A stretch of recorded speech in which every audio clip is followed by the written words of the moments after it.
నేను కూడా దేవుడిని ప్రార్థనలో అడిగాను, ప్రభువా ఏంటి ప్రభు నువ్వు చెప్పమన్నదే చెప్తున్నా, నువ్వు ఏ వాక్యం చెప్పమన్నావు నాకు అర్థమయ్యేటట్లు చేస్తున్న దాన్ని నేను అర్థమయ్యేటట్లుగా నువ్వు చెప్పమందే చెప్తున్నా, మరి ఎందుకు మనుషులు దాన్ని రిసీవ్ చేసుకోవట్లేదు? చాలామంది నేను ఎక్స్పెక్ట్ చేశా, బైబిల్లో అసలు భలే సత్యం చెప్తున్నాను, అసలు వందల మంది వేల మంది వచ్చేస్తారేమో అనుకున్నా. నేను నా దగ్గరికి వచ్చేస్తారు ఇక మామూలుగా అని చెప్పి నేను ఎక్స్పెక్ట్ చేశా.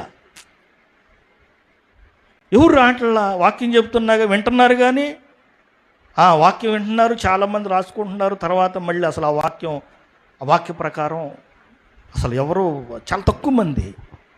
ఇదేంటి ప్రభు ఎట్లుంది అని చెప్పి నేను అనుకున్నది అసలు అంతా ఎగ్జాక్ట్గా ఆపోజిట్ అయిపోయింది.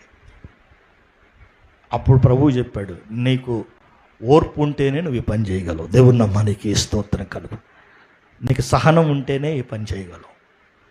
అక్కడ అదే చెప్తున్నాడు చూడండి, సహించిన వారమైతే ఆయనతో పాటు ఏలుబడి చేయుదుము. మంచి నేలను పడిన విత్తనములు ఎవరిని పోలి ఉన్నారు? వాళ్ళు ఓర్పుతో ఓపికతో ఫలించువారు. దేవుని నామానికి స్తోత్రం కలుగును.